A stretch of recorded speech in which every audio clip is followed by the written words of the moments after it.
Hello, everyone. I hope when we're done, we haven't scared everybody off, and folks will introduce themselves around. I'm Joe Schlager.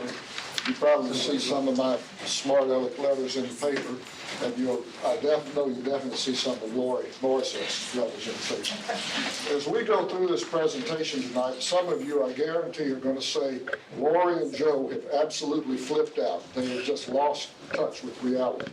We hope that we have, but I'm afraid we have not. Timothy Snyder, who is a professor of European history at Yale, and I have some of his books here. These are free. Just come up and get one if you want. About a year and a half ago, published this little book, 20 Lessons from the 20th Century. And he says right here that the European history of the 20th century shows that societies can come apart, democracies can fail, and they can be replaced by authoritarian regimes, and ordinary people will murder their neighbors. And he goes on and he gives 20 lessons that came from the 20th century. And he was not alone. 40 years ago, William O. Douglas, Justice of the Supreme Court, who is known mainly for being a tree hugger, warned us about this. Just as night does not fall immediately, there is a long period of twilight during which everything seems normal, but it's not. Last year, Lori talked to us about the 20 lessons. She went through a review of it, and so what we're going to do tonight is ask ourselves, where are we right now? How did we get to this place in this country? We're going to review 7 of these 20 lessons. Lori's going to talk about the end game. We're going to read some conclusions and talk about how do we respond. And this is my section here, is how did we get to where we are? This is a little history lesson. I love to beat up Donald Trump. The man just lends himself to it. I mean, he's Mr. Trump's not the problem. He is a symptom of the problem, and he is the result of the problem. I want to talk about 4 things here. The Powell Memorandum of 1971, Newt Gingrich and his language, a key mechanism of control. Talk briefly about the end of the equal time and the fairness doctrines, and then touch on polarization. William Powell was an attorney in Richmond. He had worked for a long time with the American Chamber of Commerce. And in 1971, some things really bothered him. Now, what had happened in the 1960s was this. I think most of us were around here in the 60s. And in the 60s, we saw the beginnings of the environmental movement. We saw very powerful, very strong labor unions. We saw the emergence of workplace health and safety rules. In 1973, Richard Nixon is going to set up the Environmental Protection Agency. And Powell looked at this and what had been going on for the past 10, 11, 12 years, and he was frightened by it. And his memorandum starts off, no thoughtful person can question that the American economic system is under broad attack. Now, I don't quite see it that way, and I suspect some of you all don't. But it depends on how you define the economic system and free enterprise. If I want to form a company, I'm going to become a roofer. I'm going to have a roofing company. The law tells me I got to pay my guys overtime if they work over 40 hours. I got to pay them a minimum of $7.50 an hour. I got to put some money in the workman's comp insurance program in case one of them falls off the roof. I've got to have them wear safety harnesses so they're not going to fall off the roof. If I'm going to put on a roof in a hurricane area and I'm going to put on a 3-tab shingle roof, I've got to put in a certain number of nails and all this kind of thing. I don't see anything wrong with that. Mr. Powell says that is an attempt to destroy the American free enterprise system. I ought to be able to decide what kind of safety equipment I give my workers, and if I don't want to give them any, that's their problem. If I don't want to pay them $7.50 an hour and they're willing to work for $2 an hour, they ought to do it. So it all depends on how you define the economic system. Mr. Powell told his friends in the Chamber of Commerce that the American economic system is under broad attack. The memo that he wrote, 34 pages long, has been described by some of us radicals as a blueprint for takeover of state and federal government. Powell pointed out that the reason that people like Ralph Nader had been so successful, and the reason labor unions were so successful, was their headquarters were in Washington, where the political power is. Us corporations, our headquarters are up in New York, where the money is. Money is not power. Politics is power. So we've got to take an aggressive role in politics. The judiciary is our target. We have had too many judicial decisions go against us and go for the labor unions, for the safety regulations and laws and that kind of thing. He said, we've got to establish our own mass media outlets. We've got to control the message. And he said, as we all know, our colleges and universities are just overrun by socialist, communist, liberal professors, and we got to put our own people in there. And the American Chamber of Commerce passed this memo around and went to work. In 1968, well, wait a minute. Today, Republicans control the House, the Senate, the White House, most of our state legislators. Citizens United versus the Federal Election Commission. This was a suit that said there should be no limits on donations to political organizations, because money that I give to a political organization is a form of speech. And if you limit the amount of money that I can donate, you are limiting my free speech. And the court agreed. And Citizens United turned on the faucets for money to pour into the political system. In 1968, there were about 100 corporations that had some kind of presence in D.C. Today, there are over 1,400 businesses and corporations with offices in D.C. 2 years ago, there were over 7,700 associations, 11,000 lobbyists. They spent $3.1 billion to affect Congress. Now, a lot of those were progressive, liberal, indivisible, democratic. But you see the growth. The judiciary is the most important target. Mr. Trump has nominated and the Senate has confirmed 68 federal judges, and there are 73 nominations pending. And whatever that is, 68 plus 73, that's a lot of federal judges who are all going to live for 50 years. And that is going to change the face of the judiciary. Fox is the prime example, but it's not the only one. There are, just go across the 500 channels in direct TV, and you will find not just Fox, but Fox wannabes. And of course, I'm glad we have MSNBC myself. Here is an important one that nobody pays any attention to. The corporations must invest in a long-term effort to influence educational curriculum. The Koch brothers alone have invested over $19 million in 200 colleges in 46 states. At George Mason alone, there are 3 professorships in the Department of Economics that are paid for entirely by these folks here. And they get to choose who the professor is. So Mr. Powell set up a lot of where we are today. Newt Gingrich was a not very powerful congressional backbencher. Nobody paid much attention to Newt. He was from one of the suburbs of Atlanta. And I heard Newt speak one time. He said, if you've ever flown through Atlanta, you've gone through my district. So they appreciated the business. But Newt was on to something. Newt knew that language means something. When I say a word, you think of a picture. If I say cat, C-A-T, all you crazy cat ladies in here, think about those 13 kitties you have at home. People who are allergic to cats think about how quickly they can shoot the little creatures. So a word conjures up a picture in your mind. Newt said, we have to use words. That's how we are going to control and how we're going to win votes.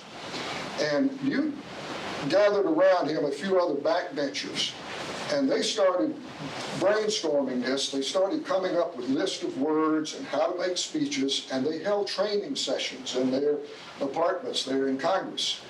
And Newt published this memorandum in 1996. And he said that here is a list of words, and this is only one of his many publications. He said, here's a list of words that you use when you talk about Republicans, and here's the list that you use when you talk about Democrats. And so when you talk about Republicans, you use such words as fair and patriotic and hard work and morality and liberty. And when you talk about Democrats, you talk about bizarre, corrupt, waste, and welfare. Now, does that sound like everybody in here? There you are, right there. And, we chuckle about it. I'm glad we chuckle about it. But listen to sit down there and watch the news on TV and listen. And when they ask a senator or a member of the House of Representatives or a Republican strategist or a Democratic strategist, they've got those talking points memorized and they hit every one of them. And I have to tell you, I'm a Democrat. I'm an old FDR and New Deal Mississippi Democrat. And I would just flip the Republican and Democrat leaders myself. I probably shouldn't do that. Another thing that was important was Newt's use of C-SPAN. In Congress, there is a procedure known as extended remarks. You get up and you get up there on the floor and you say a few words, and then you say, Mr. Speaker, I'd like to extend my remarks. And the Speaker says, okay, and you can sit down. And that means you can submit written remarks to be read into the record, or you can come onto the floor of the House of Representatives or the Senate after hours. Nobody's there except you, the C-SPAN camera person, and the stenographer. And you can make a speech, and the camera focuses on you, and it looks like you are making a speech to the House of Representatives when in fact you're speaking to an empty room. And Newt did this day in and day out.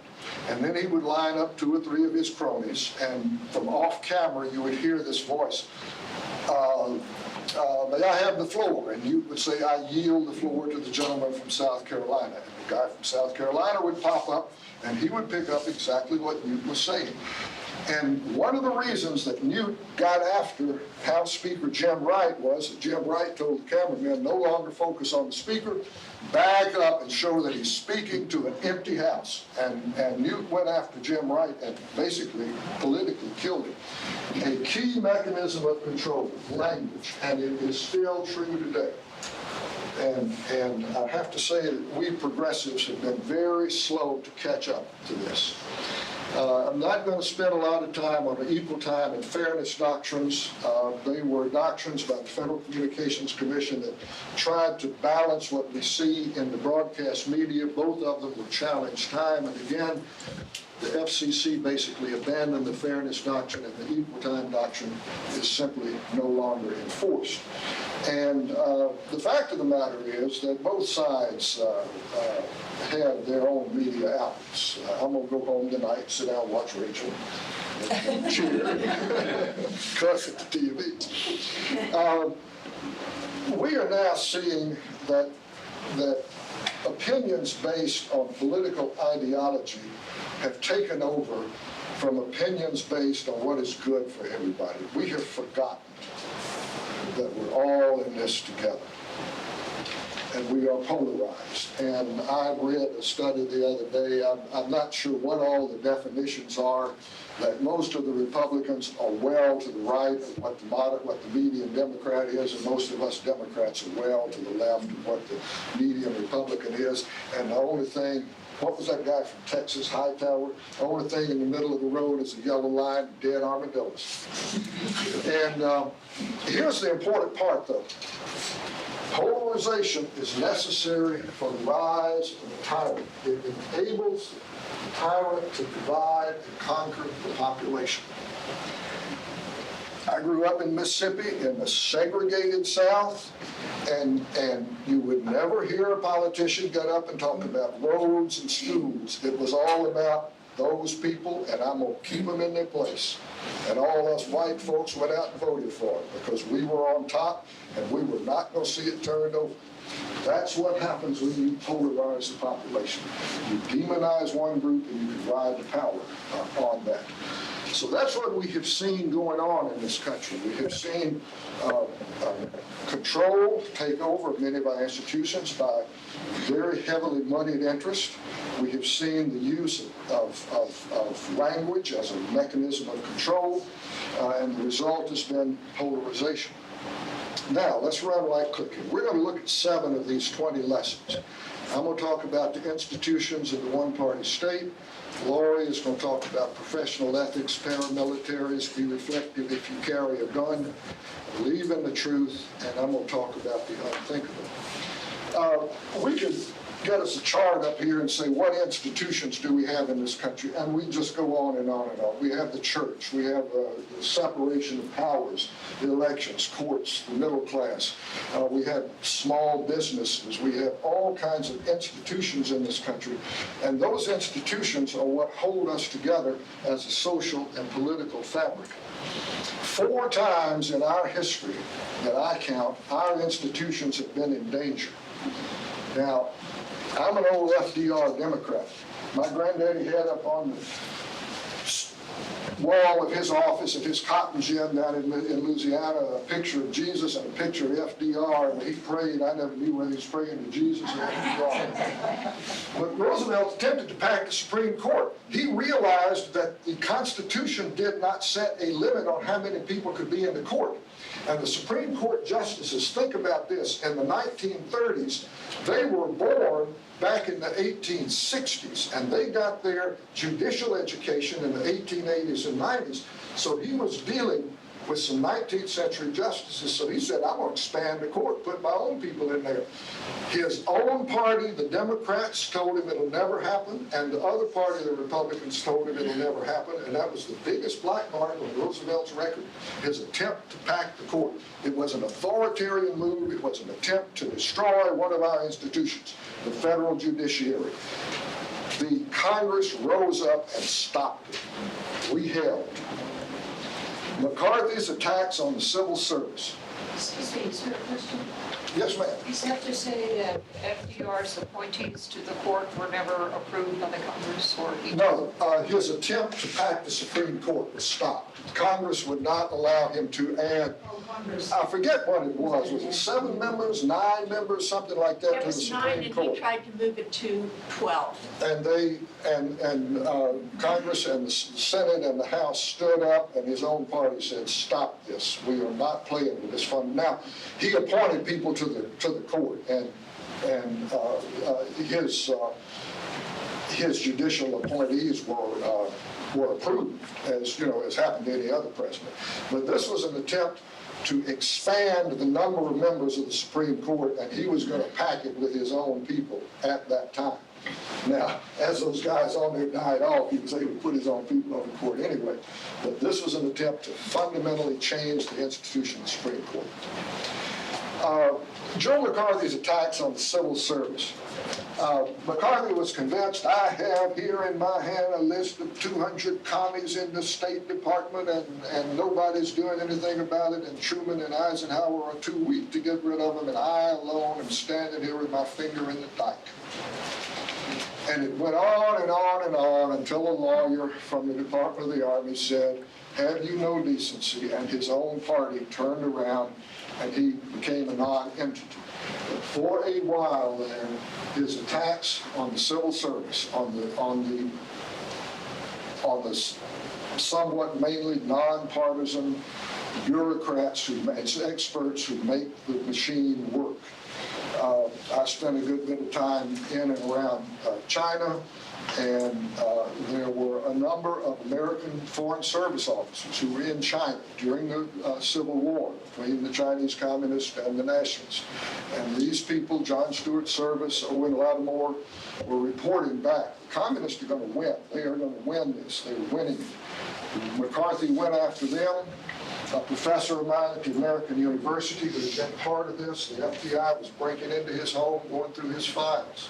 This is the kind of attack that was launched on the civil service by Joe McCarthy. Most of us don't realize that, but good, decent, experienced civil service people, especially in the State Department, were forced out under McCarthy. His own party stopped it. Nixon's last days, if you go back and you read Haldeman, Ehrlichman, John Dean, Nixon's last days, they believe he really become mentally unstable. He was seeing things down the hallway, he was raving about the press, he was raving about this, and there were, if you read Bob Woodward's recent book on Trump, they talk about how there were things we simply would not go to Nixon with because we were concerned that he was just not all there. Attack on the voting rights. We have seen in this country. But the point that you're making, Joe, is that when Republican members of the House and the Senate came to believe that Nixon was either going to be impeached or that he was no longer stable to run, they went to him and they said, resign. Speaker of the House and the House Majority Leader and senior Republicans went to Nixon and said, Mr. Nixon, you are going to be impeached. And our institutions held. His own party stopped him. Right. Voted him out. And that's what it's at now. The checks and balances worked. Attack on voting rights. We have seen in this country a very successful attack on voting rights. After the Civil War, the damn Yankee troops occupied the South. And the Freedmen's Bureau was established. And you had officials coming down, appointed by the federal government, started registering former slaves to vote. And by, just a minute, I've got it right here, by 1868, somewhere between 80 and 90% of African Americans in the South had been registered to vote. At one point, 40% of the members of the South Carolina and the Louisiana legislatures were black. This was a few years after the end of slavery. As time went on and Reconstruction ended, us white Southerners decided we've had enough of this, and we launched a counterattack. And what we saw between 1885 and 1908 was the most vigorous and the most successful attack on voting rights ever in this country. The constitutions of all of the former Confederate states were rewritten between 1885 and 1908. Right here in Virginia, we wrote the 1902 Constitution. And the 15th Amendment said you cannot keep people from voting because of their race. But what we wrote into our Constitution in Mississippi was a poll tax. You got to pay a few dollars to register to vote. We wrote a literacy test. Oh, you want to register to vote? Here you go. Here's a copy of the Fourth Amendment to the Constitution. Read that and explain it to me. And we also developed very complex and confusing ballots. And the result was that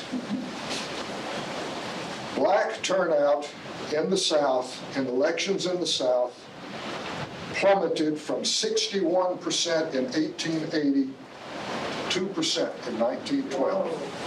61% to 2%.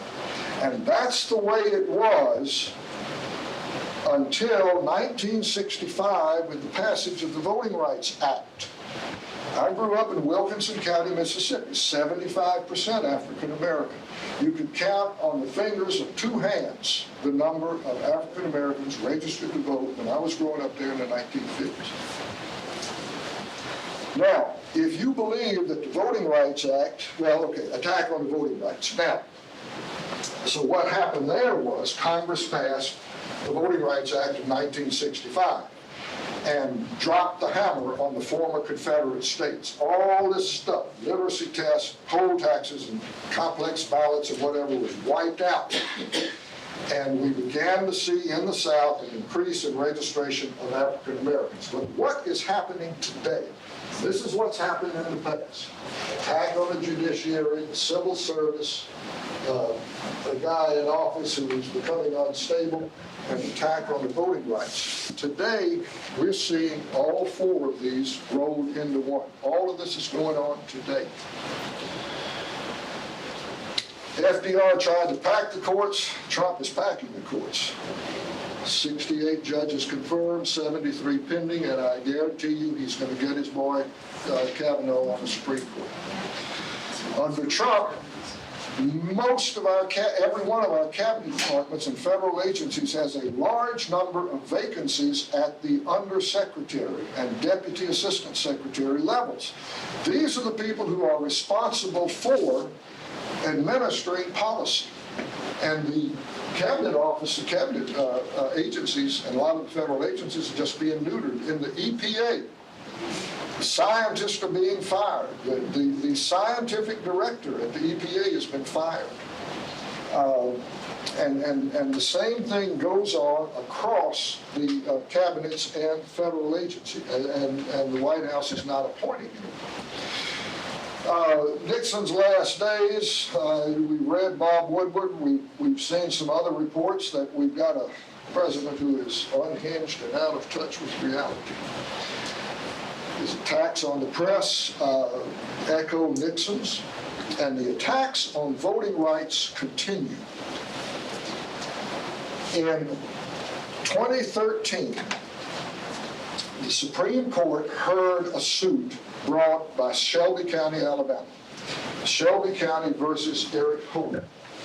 Prior to this time, one of the sections of the Voting Rights Act said the former Confederate states, if you want to change in that state anything having to do with voting, the Department of Justice has to approve it. So if we here in Northumberland County wanted to move the polling place from the library down the road to the Anglican Church, we had to get Justice Department approval. Shelby County sued and said, let's knock this off.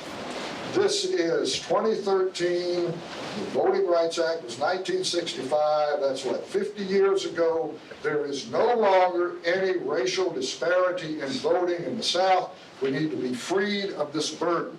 And the court, the Roberts Court, agreed with them. And that section, that pre-approval section of the Voting Rights Act was taken out.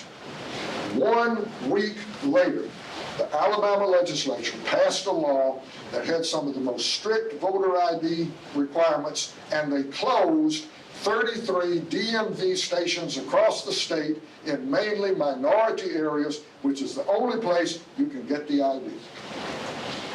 Alabama NAACP sued, and they opened back up about 20 of those polling places.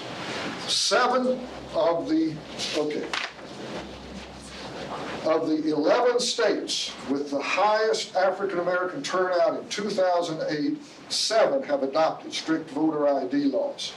Of the 12 states that experienced highest rates of Hispanic population growth between 2000 and 2010, 9 of them have passed laws making voting more difficult. So what we are seeing here, and a lot of other things have happened. Ohio had what they call the Golden Week. During that week, you could register to vote and vote at the same time. They shut that off. There is, in the African-American churches in some of the big cities, a thing called pews to the polls. And you all go to church on Sunday, and you've got early voting on Sunday, and you all get on a church bus, and you go down and vote. Several states have wiped out Sunday voting, which essentially cuts off the African-American turnout.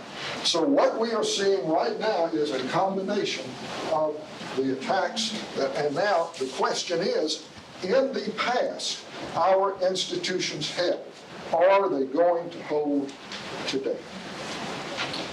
One-party state. One party now controls, as we all know, 32 of the 50 state legislatures. Previously, the states were known as the laboratory of democracy. That is no more. Many of these states are now a laboratory of how to destroy democracy. Here, because I can't see all the way down there. Well, professional ethics is kind of a hallmark of living up to your own moral beliefs and the moral norm of a particular profession. Now, the importance of living up to professional ethics right now is that professional ethics must guide us, particularly when the situation is abnormal. So when someone says, normally I would do this, but I'm prepared to do this now because everything is so different. No, that's exactly the time when one must adhere to one's morals and when one should do what they're expected to do. Snyder says, if lawyers had followed the norm of no execution without trial, if doctors had accepted the rule of no surgery without consent, if businessmen had endorsed the prohibition of slavery, if bureaucrats had refused to handle paperwork involving murder, then the Nazi regime would have stopped short. It's because everyone waived their professional ethics that the government was allowed to progress along a path of destruction. Now, we've all seen recent violations of ethics and professional norms, the subversion of the rule of law.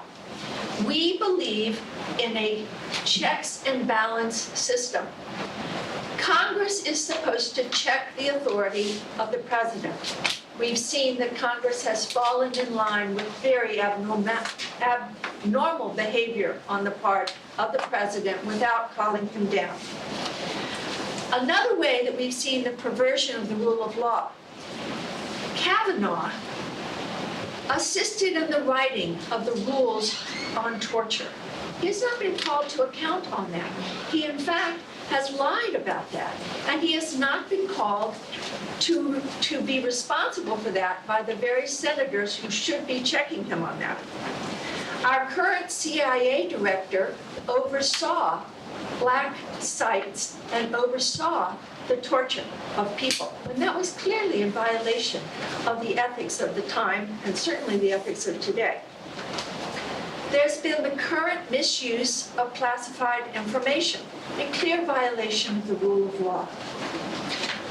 We have Donald Nuns running to the White House with secret documents and bringing them back to Congress and denying it when there's evidence of it. We have people in situations of government who are benefiting financially from their position in government, a clear violation of the rule of law.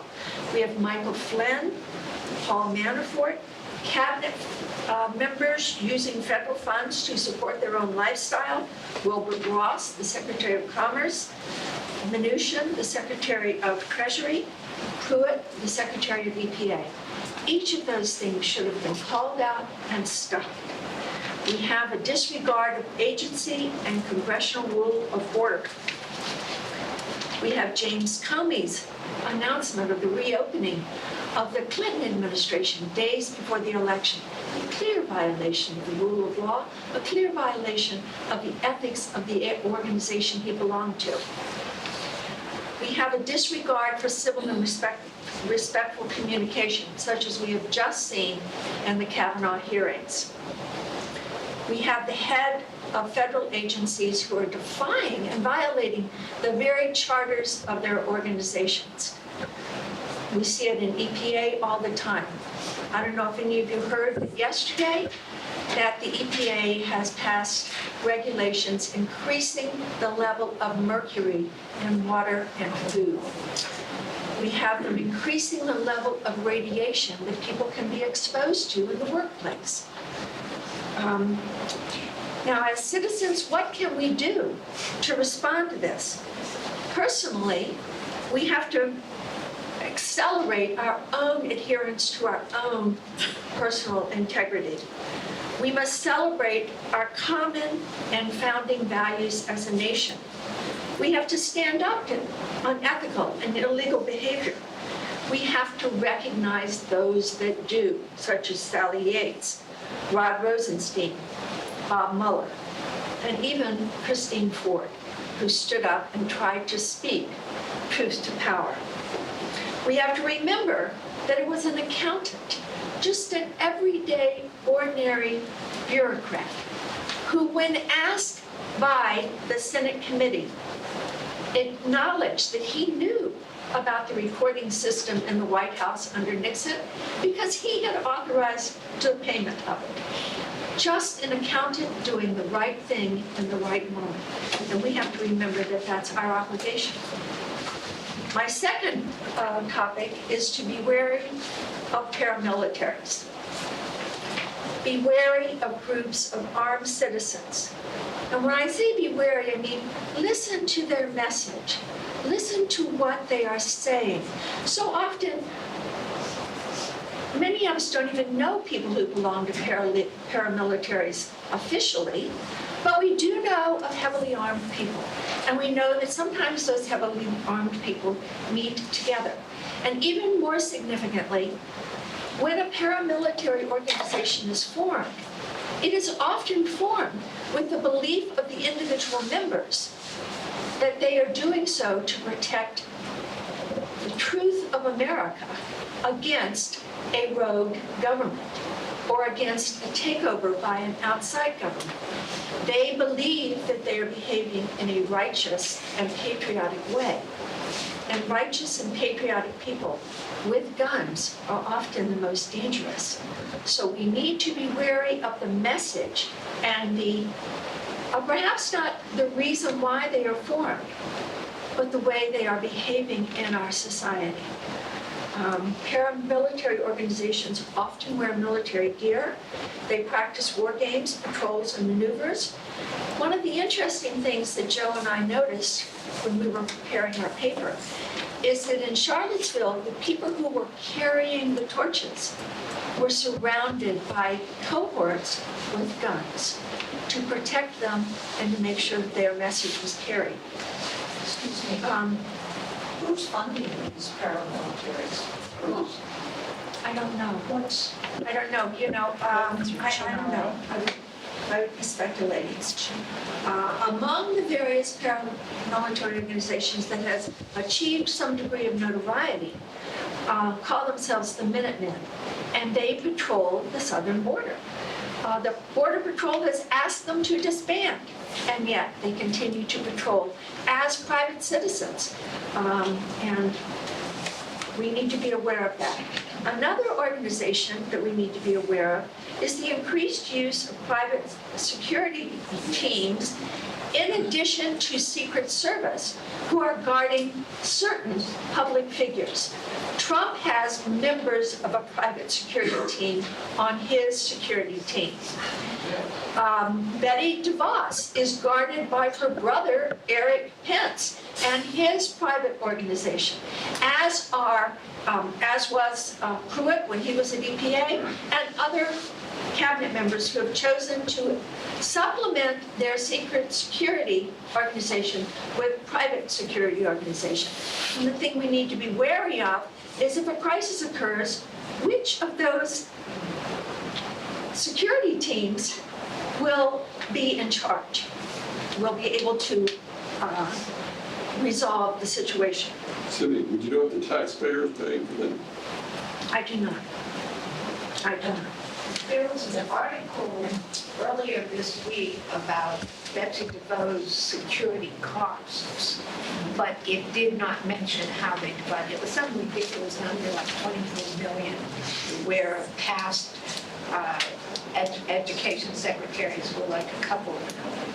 At the EPA, Pruitt had installed a SCIF, a sensitive compartmented information facility.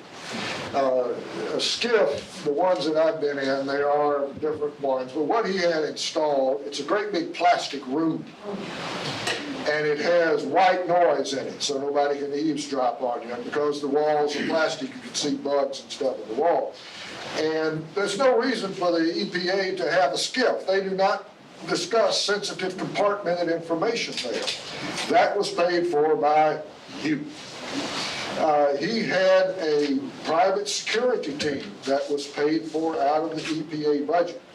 So, and I don't know about other agencies, but at the EPA, we were paying for it. Now, I also want to bring your attention to those who incite violence or riots, and who determines whether a protest march is a riot, whether a group of citizens collecting is a mob.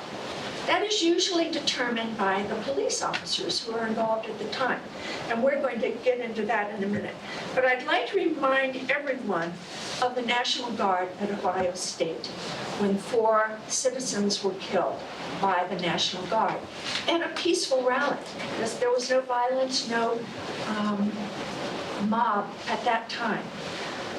And I heard very interestingly just today that when the 4 citizens were killed at Ohio State, Kent State, in Ohio, Kent State, that 60% of the American public supported the National Guard. And that polls that were taken in the 6 months after that, that number went to 79%. In the year following that, it dropped to 30%. So I think we see that in the moment, we may appreciate or believe in the power that seizes the moment. But in history, we come to resist the power that seizes the moment. So that's something to be aware of. Be concerned about the use of private contractors in war zones. You may be aware that Trump has twice floated the idea of using Eric Prince's organization as mercenaries in Afghanistan. Twice floated. And this is one of the things that that we will be talking about when we talk about don't agree in advance. Trump uses as one of his techniques floating trial balloons. He floats a trial balloon to see whether or not the press picks up on it, whether the citizens pick up on it, whether there's a protest against it, and if there isn't, he goes ahead with it. If we protest, if we resist, if we call our congressman, sometimes he will back off. So one of the things that we need to be concerned about is that twice he's floated this idea of using mercenaries as soldiers fighting alongside American soldiers. Once again, if that were to happen, who would rule if things got dicey? You have to worry about that. Now, I'm ready to go on to the next one, Joe. Okay. Be reflective if you must be armed. Now, what do I mean by that? If you're one of those National Guard guys who are supervising a protest or a march, or if you're a policeman who happens to be on call, if you are a military person, you have a gun. You are armed. And you are armed under the cloak of authority. You need to be reflective at that power. The power that gun, power that authority grants you. And you need to be even more cautious about how you use that power, how you use that color of authority. Because you are supposed to reflect us. You are supposed to reflect the Constitution of the United States. And all of those particular organizations, the core of your power is supposed to come from the defense of the nation and the people in that nation. And you need to think ahead of time about whether you would use your weapon, use your authority against your fellow citizen.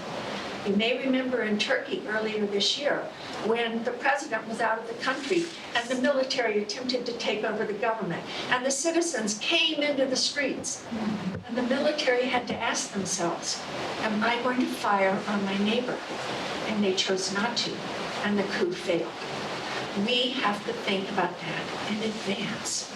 Because you don't want to be thinking about that like those men in the National Guard at Kent State.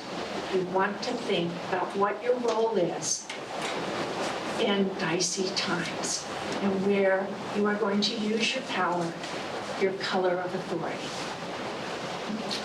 And I think it's interesting to note that the largest police force in the nation today is the Border Patrol. And the Border Patrol have not necessarily had as much training as the military and our police officers have. I also noticed just this week that there are 8,000 ICE officers. 8,000. That's a lot. So be reflective if you must be armed. For certain, pay attention to personal ethics. For certain, pay attention to professional ethics. Be prepared to stand up for civil rights, human rights, the rule of law, and the Constitution if you are pressed to do something that is wrong. Know that you are not required to obey an immoral or illegal order. All right, I'm on to believe in truth. To abandon facts is to abandon freedom. If nothing is true, then no one can criticize power because there is no basis by which to do it. If nothing is true, then all is spectacle, and the biggest wallet pays for the blinding lights. One of the other things we need to be aware of is not just the blinding lights, but we need to be aware of chaos as a cover for what is going on underneath the chaos. Post-truth is pre-fascism. Again, if you don't know what is true, then it's very difficult to know how to respond to the truth. And it's very easy for the government to legislate and to use its power to enforce what is true. And we have certainly heard a lot about truth under this administration, and a lot about alternative facts, alternative realities. Perhaps one of the largest ones is climate denial, global warming denial. All of the facts, all of the true facts, all of the scientific facts indicate the climate is warming. Now, whether it's natural or whether it's not, cannot even be discussed until you accept the fact that it is happening and you begin to accept the fact of the causation process. But if you don't accept that fact, you can't do anything about it. And people win when we do nothing about it. And we'll talk later about who wins. Society relies on common truths, histories, and facts. Our society has a common history, and that common history fosters and flourishes under our Constitution. We need to understand those commonalities, the common truths of our nation, the history of our nation. And as I was discussing earlier today, those common truths, those common histories, those common facts are taught primarily in our public schools. And if we begin to have a dual school system, where we have a public school system and an elite private school system, they may not be teaching the same common truths, the same common facts, the same history. And that is a very dangerous thing. That will divide our society, because our society depends on a common set of truths. Cable news also creates different facts, increasing polarization, enabling the division of those commonalities. Snyder says the truth dies in 4 modes. The first mode is open hostility to verifiable reality. Have we not seen a lot of that? Open hostility to verifiable reality. We saw that in Kavanaugh's hearing. Things that were clearly true that he misrepresented or lied about and wasn't called to task. And that's just a tiny thing. Those were things that didn't even matter. We see it all the time in our president, unfortunately, and more in our Congress. I don't know how to say this next word, Joe. Help me out. Shamanistic. Shamanistic.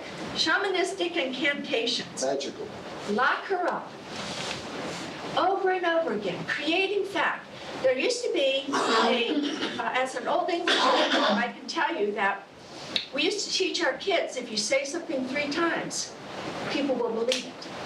And we used to teach them, you say it in the introduction, you say it in the body, you say it in the conclusion. Say it 3 times, and you've created the factual premise for whatever you say. So the incantation that is going on in these rallies is creating in both the media and in the audience the opening that this could be true, then the assertion that, oh, maybe it is true, and finally the belief that it is true. So lock her up, lying Hillary, fake news, all of those things. The press is the enemy of the people, are becoming real to many people simply because of the continued incantation.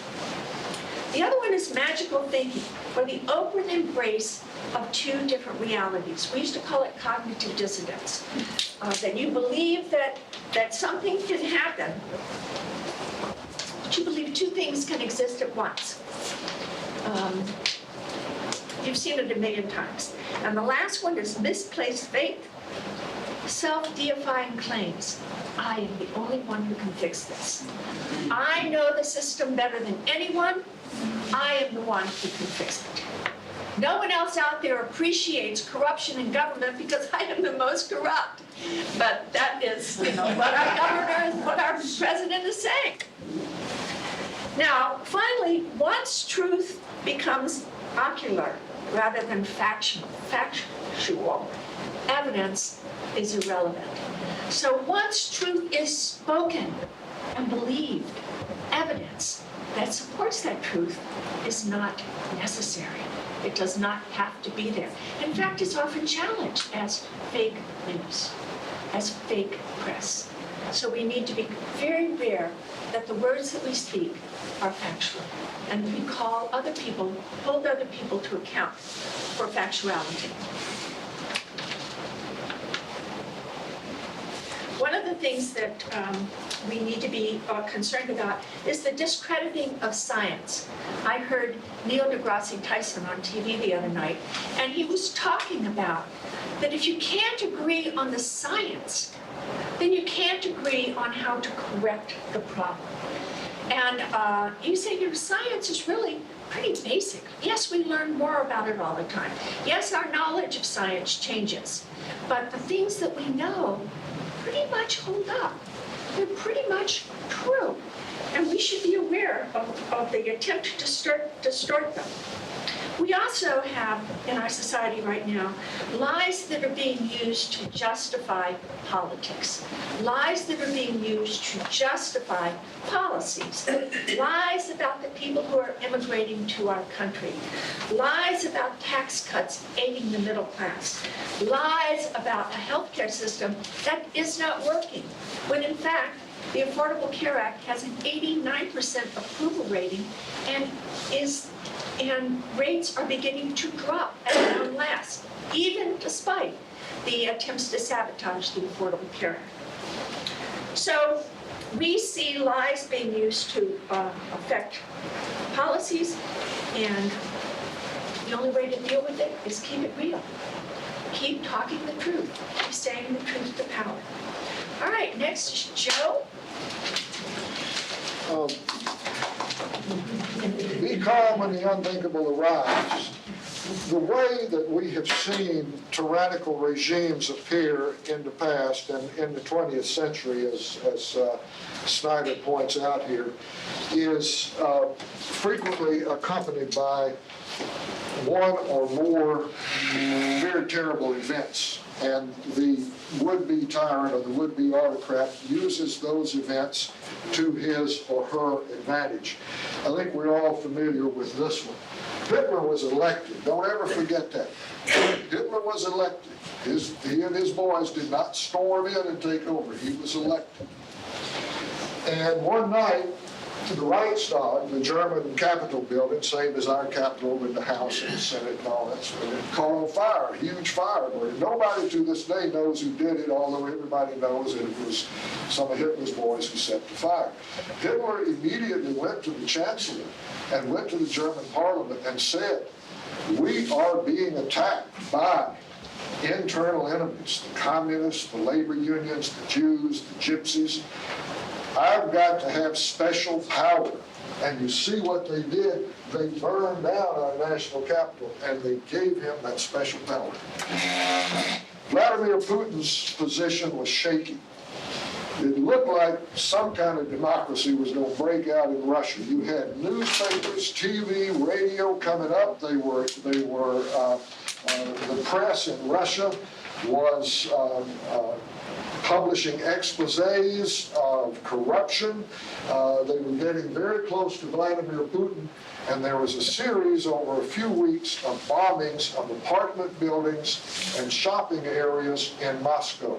Nobody knew who did them, but Mr. Putin jumped up and said, it is the fault of the Muslim terrorists out from the little nation of Chechnya, the Chechnyan area of the old Soviet Union.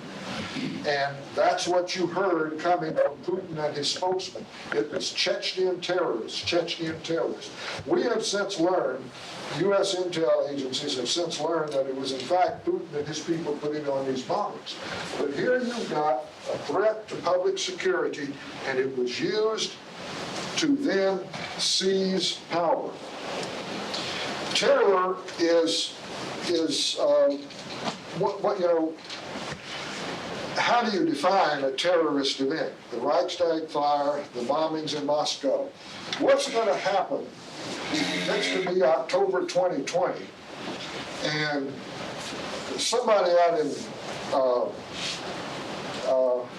Missouri, a cop shoots and kills an unarmed black man. He says, stick up your hands. He puts up his hands. He's got a cell phone in his hand. The cop says it looks like a gun, and bang. And the people in Ferguson, Missouri take to the streets. And the people in St. Louis take to the streets. And the people all over the country take to the streets. Even indivisible Northumberland County takes to the streets. And it's October 2020, and we've got presidential elections in 3 weeks, and the president comes up and says, we can't hold these elections as long as people are rioting, so we're going to have to put off elections in January. It can't happen here, but it happened before. Management of terror is critical to the takeover of a democratic regime, and it's critical to the death of a democracy. When the tyrant responds, we have to suspend basic civil rights. Will the Congress and the people go along with it? Nobody knows the system better than I do, which is why I alone can fix it. So if the unthinkable happens, really need to think about what would you do in that case. Who would you support? How would you protest? What would you do when you take to the streets if such an incident happens here? We had the closest thing that ever happened here to a terrorist event was September 11. What happened on 9/11? All of a sudden, the Federal Aviation Agency said every airplane in the air land. The Air Force announced, if you're still in the air, we will shoot you down.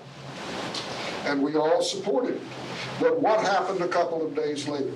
Everybody take off. We will start regenerating air traffic because we all trusted the system.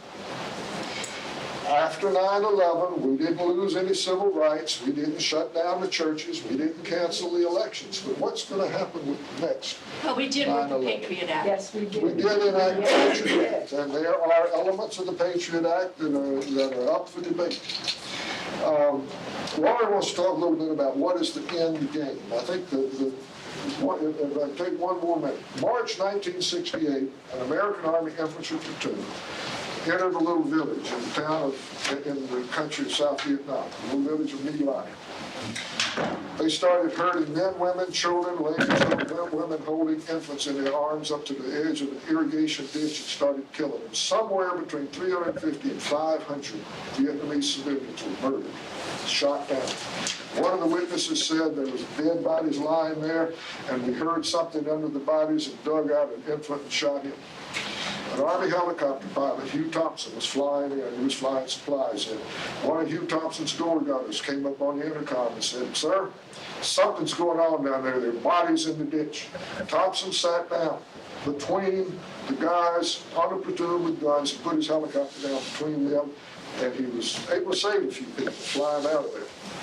Thompson went back and reported up the chain of command what was going on. This was March of 1968. It took until November 1969 before Lieutenant General William Peters was appointed to investigate the My Lai incident. The question is, are there still Hugh Thompsons in this country? Let me get rid of this thing. My computer is doing its own thing right now. Oh, come on, get out of the way. All right, Lori, it's up to you. Up to me. Okay. One of the things that Joe has mentioned that be calm when the unthinkable happens, and he mentioned a couple instances of the unthinkable, and I'd like to raise a few more. I don't think it's just necessarily the United States declaring war on someone or an external threat. I think it could be an internal threat. It could be a major person becoming assassinated that would cause the government to declare declare martial law. After Martin Luther King died, martial law was declared in Washington, D.C. and for several days, and then they installed a night curfew. So it doesn't have to be something external. And I think we also need to consider the fact that we have an election coming up. We could have a blue wave that could permanently curtail the actions of our current president. And I think we have to think about the fact that he has begun to talk about China interfering with our election. What if he decides China has interfered with our election and that the election is not valid, and therefore the people who are elected should not be seated? That's unthinkable, that we need to be thinking about. You could say that about his election. Just today, I've caught up with something.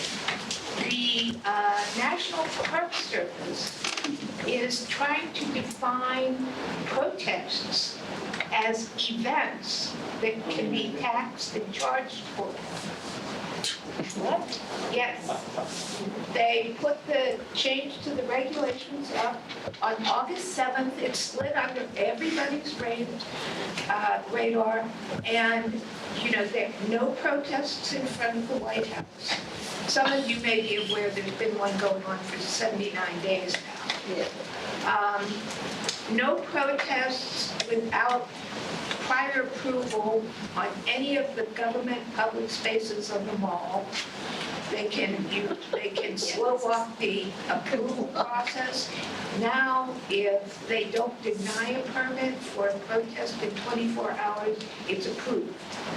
That's the current rule. The current rule is if they do not rule on a protest request within 24 hours, then you can go ahead. So, there are all kinds of little things sliding in under the radar that we need to pay attention to. In this case, there were only 1,100 comments made about this ruling that they're trying to get through. And so, I posted the link to the email, so everybody needs to comment and share with everyone they know to comment. Yes, it's basically a suppression of the First Amendment. We need to be aware that a whole lot is going on under the chaos. And all of the press is dealing with the chaos. And so much is going on that is affecting our futures underneath it. So What about that alert yesterday to me? I don't even know. But as I keep asking myself, where is this going? What are they trying to do? Yes, something. He could use that alert system to put out some fake news or something. I don't know. So I said to myself, why is this happening? And why are we weakening our public school systems when everybody knows we need intelligent kids? Why are we opening our public lands to mining and drilling and the removal of natural resources when we have achieved energy sufficiency? Why are we sabotaging a healthcare system that is providing a link to make healthier, more productive citizens? Why is EPA eliminating its Clean Air and Clean Water Act regulations? Why are we not negotiating drug prices? None of this, it's all extremely illogical. Why are we accepting these parameters on our government and these initiatives on our government? Not only are they illogical, but they go against the very purpose of a society, which is to pull together our resources, i.e. our talents, our strengths, and our taxes, to provide for the better good of the entire society, for the common good. None of these things provide for the common good. So what is the answer? Well, you all know it. Money. Money. And as Warren Buffett has said, there is a class warfare going on, all right, but it's my class, the rich class, that is making war, and we're winning. We're winning. Money for corporations, money for stockholders, money for wealthy individuals. Less security, less opportunity, less upward mobility for the rest of us, for our children and our grandchildren. More economic inequality. A family in the top 0.01% has 1,120 times as much money as the average American family. Wealth and income inequality is the highest it has been since the year before the Great Depression. The Kochs, the Murdochs, the Merchers, the DeVosses, and the Trumps fund elections to assure that their policies are put into place and that those policies solidify and cement wealth in their families and in the policies. And they use that control. They are creating a nation of oligarchs. They use that control to control the wealth and the policies of our country. They are buying our Congress, our president, and maybe our courts. A kleptocratic oligarchy in which the wealthy suck the wealth from the people and use it to their own resources. They use the resources of a nation, including its people, for their own use. The middle class is eroding, and our society is becoming one of haves and have-nots. And that is the basis of an oligarchy. I once had the fortune to take my son to hear Walter Cronkite speak on the fragility of democracy. He said that a democracy needed an educated middle class to hold the wealthy in check and to hold politicians accountable. The middle class offers hope of upward mobility, financial security, and a better life for our children.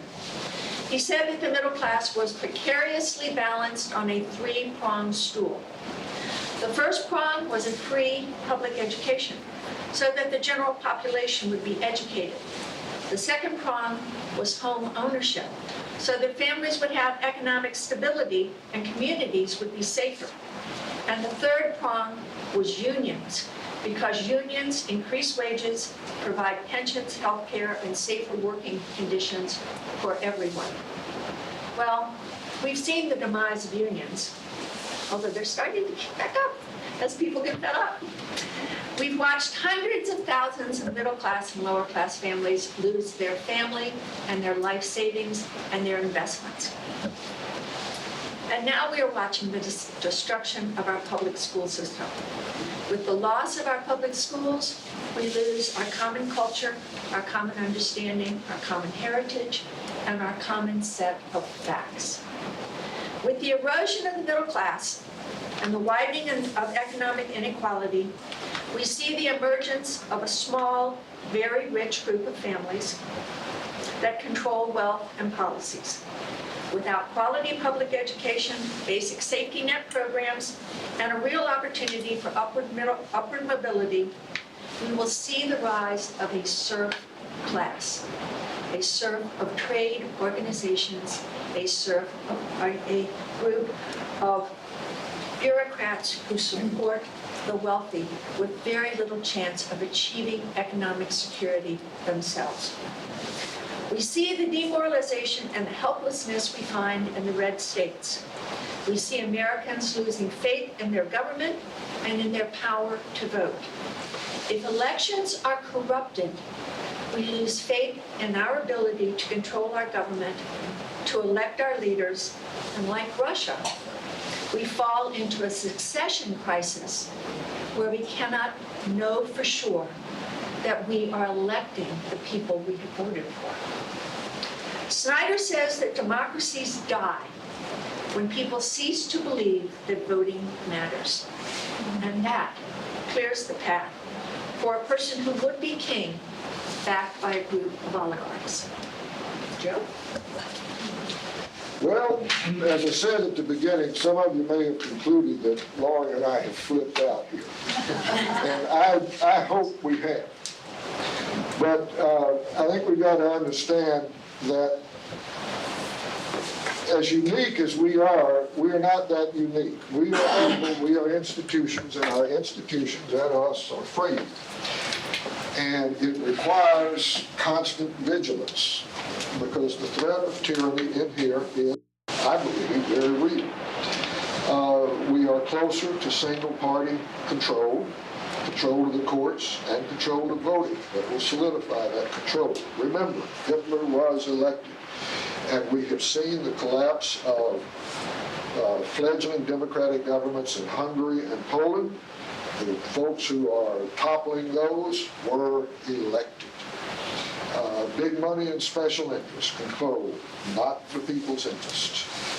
There's a book I read some time ago called Winner Take All Politics, How Washington Made the Rich richer and turned its back on the middle class.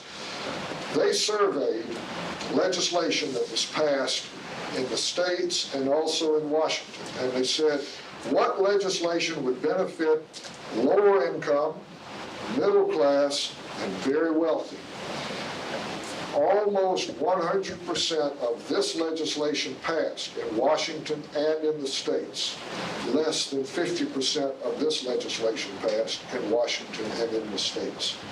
That's where it's coming from. This is what the future may look like. If you look at states that have been controlled by Republicans, lowest wages, disposable income, homicide rates, infant mortality, and lower voter turnout. I hope that is not where we are headed. You folks have been very patient. We had some responses. The other 13 things that we didn't talk about the 20 lessons of tyranny, I have put into responses because they tend to be how the public has an opportunity to stop this or to have influence in this. So I'm going to pass these around. I think I gave one to you. Yes. So Keith, why don't you take it? Now this is going to be a free discussion. We have the room for 45 more minutes, so pipe in, everybody. The first one is, shall we just pass this around for a second? The first one is do not obey in advance. We've talked about that. And I'd like to point out a few instances as to what I mean by do not obey in advance. How many of you have heard the expression, give Trump a chance? No, that is obeying in advance. What did you say? Give Trump a chance. The other one is, you remember, and I heard this a lot from key Democrats, we're not going to fight the Gorsuch nomination. This nomination is not critical. Let him have it. Well, we did, and we got Kavanaugh. Again, you try that trial balloon. If it succeeds, you double down. And how many times have we seen this president double down? Our actions, do not be silent in the face of injustice. Do not be silent in the face of Muslim bans. Citizens resisted, and he had to revise the ban 3 times. And there's still a challenge to the third one. Oppose every unfair proposal or bigoted action that you see. Number 2, anybody got any comments on number 1, which is do not obey in advance?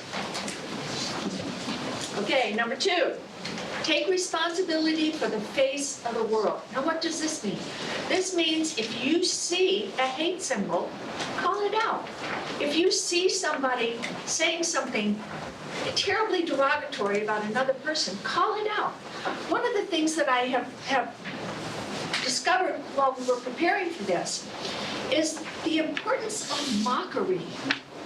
I guess it didn't occur to me before, but mockery is one of the key ways a power usurps uses to divide people. Because mocking someone and being part of the group that mocks someone implies that you are better than they. And if you are better than they, by mocking them, by being cruel to them, by being unkind, you separate yourself from them. And that is a way to encourage the division in our country.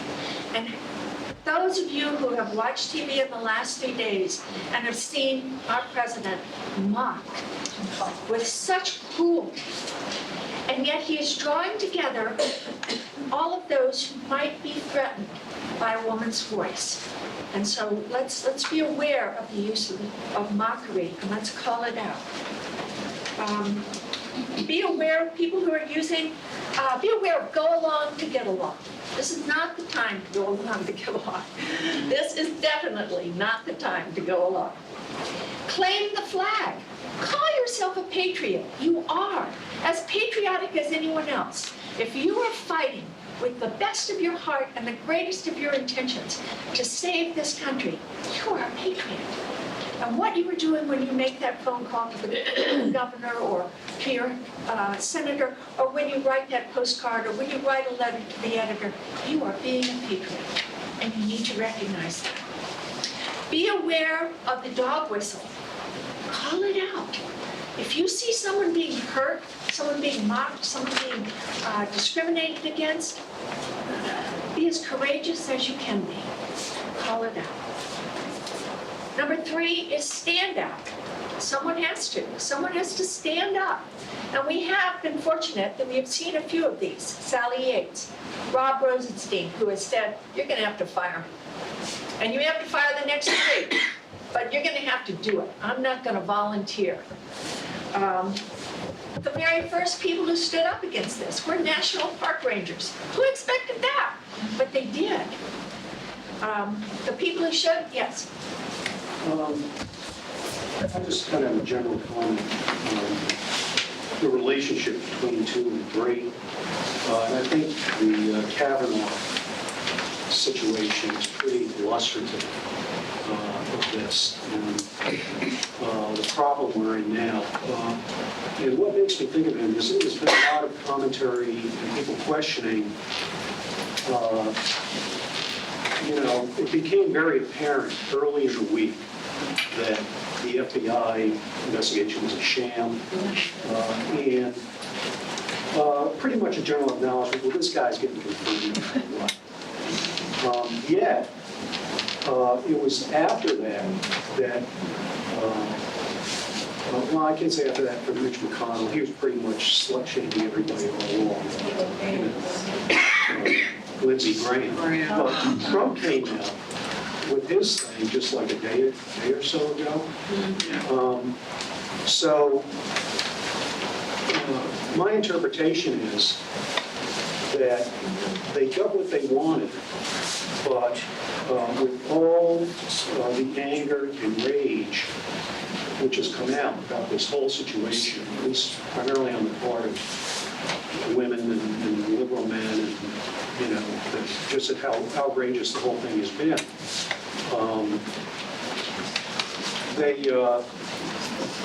The continued disparagement of the women, particularly Christine Ford, is they don't want it happening again. So they see all this rage, and they just want to let women know, okay, when he wants to stand up and, to stand out for it, okay, go ahead, stand out. Stand out. And I'm not saying you don't care. I'm saying this is their thinking. This is their letting thinking. us know that they don't care. Right. That we don't Well, care. but they don't care. Yeah, we don't I thought you meant you don't care about No, no, no, we don't care. which you shouldn't really, as far as I'm concerned. Anyway, so, and I think we have to anticipate this, that there's going to be, when you do stand up, there are going to be acts of reprisal. So it's not just standing up and saying, okay, I'm not going to take this, and then they say, oh yeah, well, we're going to slut shame in front of the whole country. So, and it sort of relates to, and I've got to criticize the Democratic fundraisers.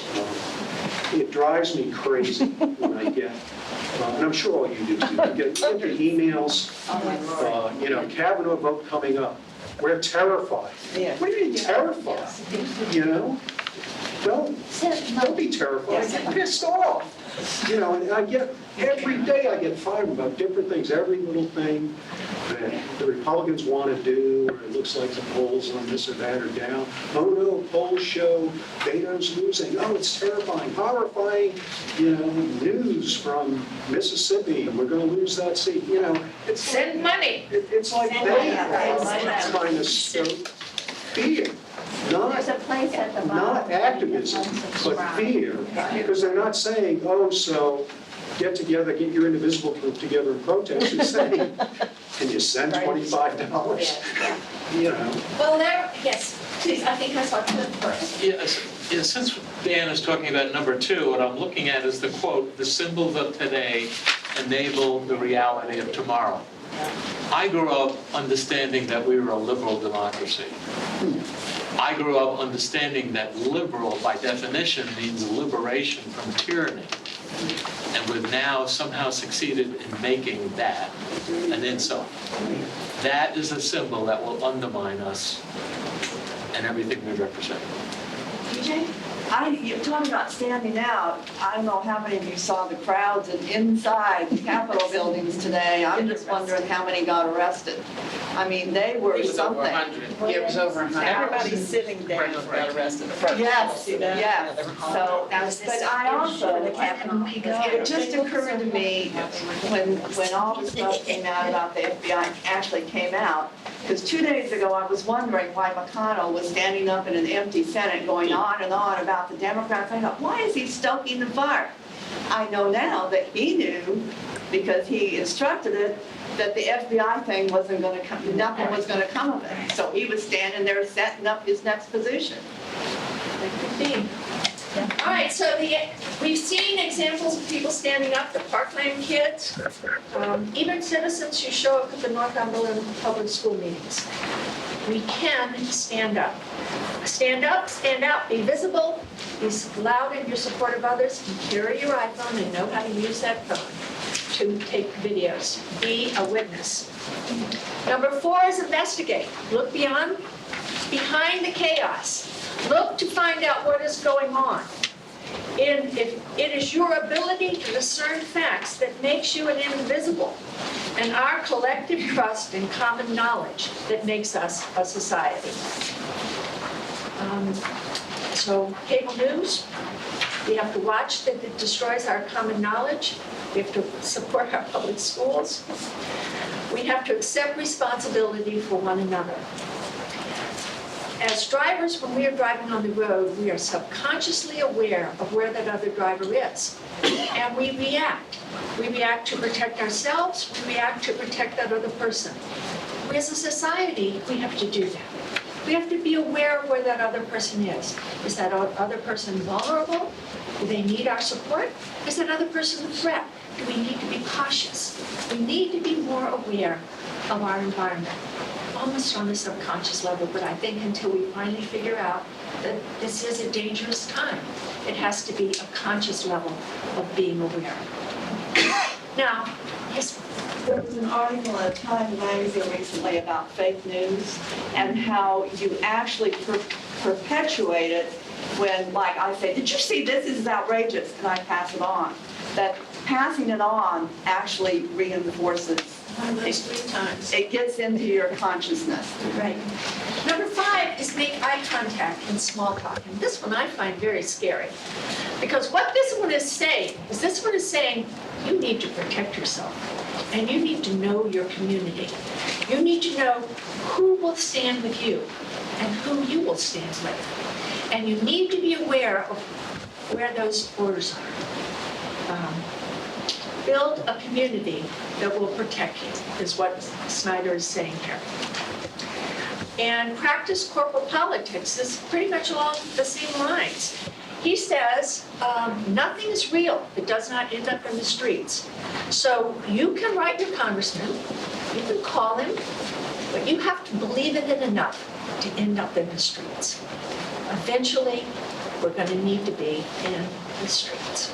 So consider that. Be involved, be visible, find like-minded people, build safety and momentum through increased numbers. Anyone have any comments about that? Other than the fact that the Republicans have been doing all, that's all I, Exactly, they have got this down. yeah. I have always felt that Democrats brought a knife to a gun and match. We tend to believe that other people will behave as mildly as we, and they don't. Number 7, establish a private life. Clean up your email, clean up your Facebook page. He brings up the point that if someone knows something about your private life, they can discredit you. Well, some would say that knowing about Kavanaugh's private life has discredited him. Some believe that's good, but some believe that's bad. But for all of us, that is a cautionary tale.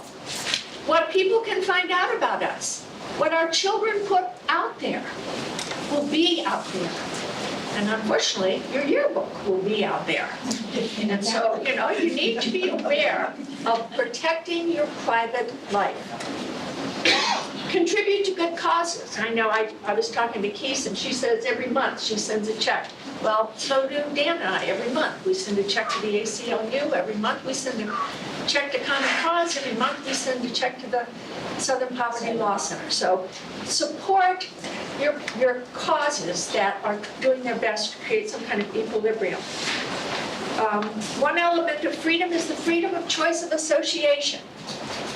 And one defense of freedom is the activity of groups to sustain their members. Again, look for support. And also remember that in the 20th century, all the major enemies of democracy opposed the arts, charities, nonprofits, natural parks. Those things that nourish the soul were the enemies of the people.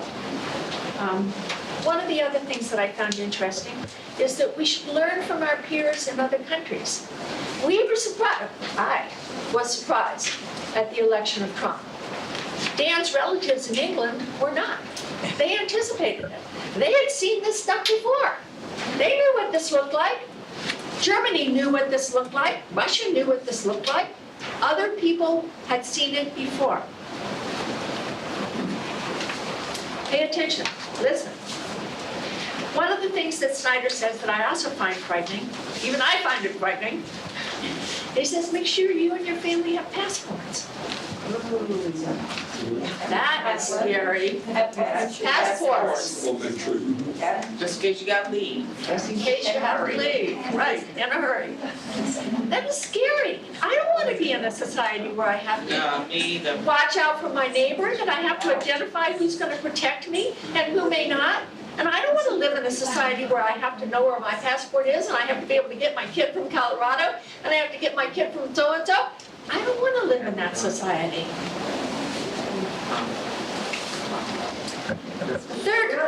Number 10. Where are we moving, Laurie? Well, I was going to move to Costa Rica, but I just heard that they were having riots in Costa Rica. I don't know. And I love Costa Rica. It has a 98% education rate. But number 10 is listen, identify, and call out dangerous words. We all know those dangerous words. And we need to be alert to the use of the words extremism and terrorism, as Dan was saying in the back. Don't fall for being terrified. Don't be afraid, be angry. Be protective. Save your democracy. Fight. Be angry about the treacherous use of patriotic vocabulary. And one of the things that I think is important is we so often, and Joe alluded to it earlier, where the government will say, I'm going to take this freedom away from you. I'm going to install the Patriot Act. I'm going to declare martial law. I'm going to restrict the use of public libraries. I'm going to do these things so that you can be safer. And we forget the role of government government is to make us both safe and free. It's to do both, not one for the other. And we need to keep demanding that. And number 11, be a patriot. Like I said, each of you is a patriot. And our Democratic friends, our Republican friends are patriots. They have a different path to get to democracy, I hope. They do have a different path to get to democracy.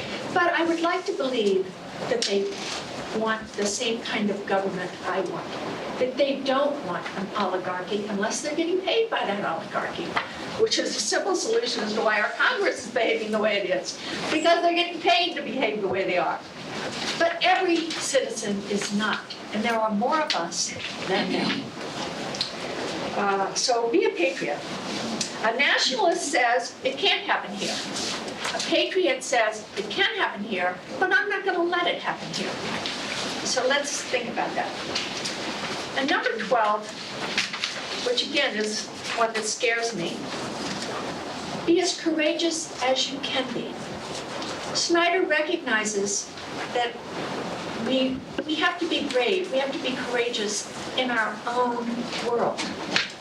And unless you're president of the United States, you can't control everything that's going on around you. You can only control this little bitty piece.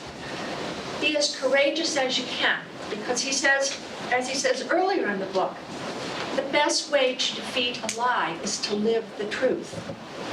So let's be as brave, as courageous as we can be. Anybody have any other comments? Yes. Just wanted to mention that the current issue of Atlantic Monthly addresses everything that you've been speaking about tonight, and it's very well done. What would you say in our own local community our top 3 or 4 biggest concerns should be? We are an agricultural community. A staple of the diet in China is tofu. That's the Chinese pronunciation. We all know it is tofu. It is soybean curd. The Chinese buy zillions of tons of soybeans from around the world because they make bean curd from it. Mr. Trump slapped some tariffs on Chinese goods coming into the United States. The Chinese turned around and said, we're going to slap a tariff on soybeans imported from the United States. The Chinese companies that buy soybeans are now turning to Brazil and Argentina. One of our local farmers told, several of us told, told us last week that he has seen his price for soybeans dropped $2.37 a bushel. And the profit margin on a bushel is a little under $3. So he's seen his profit margin disappear. So what happens up there in the White House affects our pocketbooks right here. We've got the soybeans in the field and we'll start harvesting them in a month. Who did he vote for? Who did he Yeah, vote you know who he voted for. He voted for Ron Wood. They all do. So just to wrap that up a little bit more. So the biggest thing locally that can be done is improving the voter turnout. And where are we in that in terms of a percentage for this community? 9,200 registered voters in this, 9,200 registered voters in this county. We hit a record. We set a record during the 2016 election where we had 60% turnout. Our typical turnout in the election coming up in November, I'm on the county electoral board. We ordered 75% ballots, but we know most of them are going to be wasted. We're looking for about 50% turnout. Which is why we could use all of your help in canvassing, knocking on doors, postcards, and telephone calls.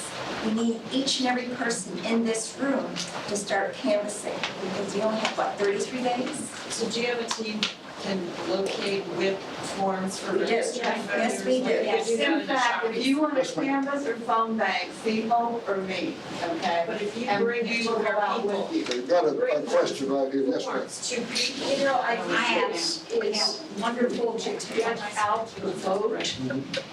I seem to think it's important to step back and say, do we have an educated voter?